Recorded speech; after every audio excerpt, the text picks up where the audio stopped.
Welcome to રિશીઝ kitchen. તો આજે હું તમારી સાથે શેર કરીશ શિયાળા સ્પેશિયલ સુરતના ફેમસ જુવારના પોંકમાંથી બનતા સુરતી પોંકવડા રેસીપી, જે ખાવામાં ખૂબ જ ટેસ્ટી અને બધાને ભાવતા જ હોય છે અને ઇઝીલી બની જાય છે। તો ચાલો બનાવવાનું શરૂ કરીએ।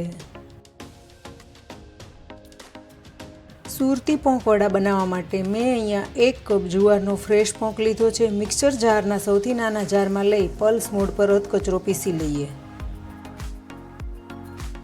આ રીતે અધકચરો પીસેલો પોંક બોલમાં લઈ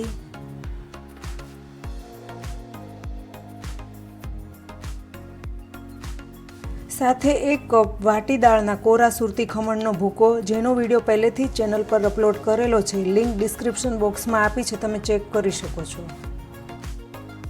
સાથે 1 કપ સમારેલી ફ્રેશ કોથમીર, જેને સાફ કરીને સારી રીતે ધોઈને લીધી છે। 2 ટેબલસ્પૂન જુવારનો ફ્રેશ પોંક, જે આખો જ લીધો છે। 5 થી 6 તીખા લીલા મરચાં, 1 ઇંચ આદુના 2 ટુકડા, થોડી ફ્રેશ કોથમીરની પેસ્ટ, જેને ચીલી કટરમાં કટ કરીને લીધી છે।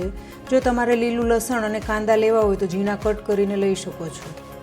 સાથે 1 ટેબલસ્પૂન સૂકી લીલી વરિયાળી, સ્વાદ અનુસાર મીઠું, 1 ટેબલસ્પૂન ગરમ મસાલો પાવડર, 2 ટેબલસ્પૂન ખાંડ, 3 ટેબલસ્પૂન જુવારનો લોટ, 4 ટેબલસ્પૂન ચણાનો લોટ,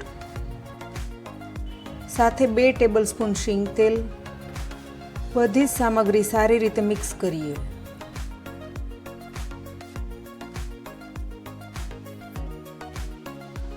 પહેલાં પાણી વગર જ મિક્સ કરીશું।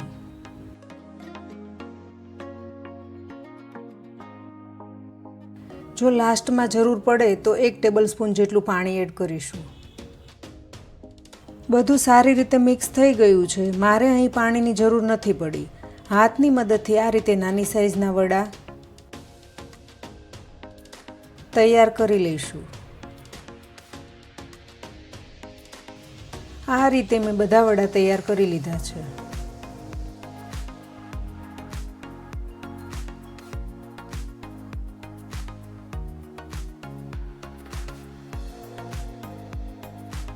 ગેસની ફ્લેમ ઓન કરી મીડિયમ ટુ લો ફ્લેમ પર તેલ ગરમ કરવા રાખી દીધું છે। તેલ ગરમ થાય એટલે પોંકવડા મૂકીશું।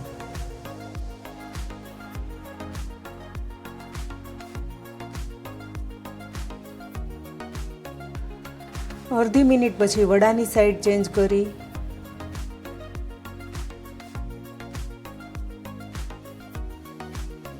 બંને બાજુ ફેરવતા જઈ ક્રિસ્પી થાય તેવા તળી લઈએ।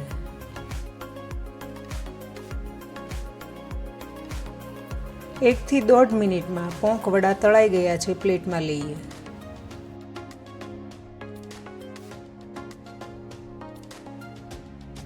તે જ રીતે બાકી રહેલા પોંક વડા તળીશું।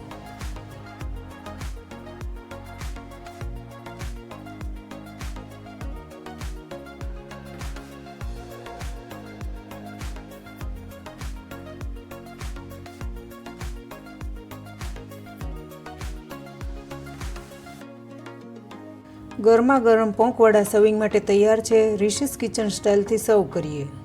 તો ફ્રેન્ડ્સ, તમે આ શિયાળાની સિઝનમાં સુરતી પોંકવડા રેસીપી એકવાર જરૂરથી ટ્રાય કરજો અને મને કમેન્ટમાં જણાવજો કે કેવી લાગી। જો સારી લાગે તો વિડીયોને લાઇક અને શેર કરજો।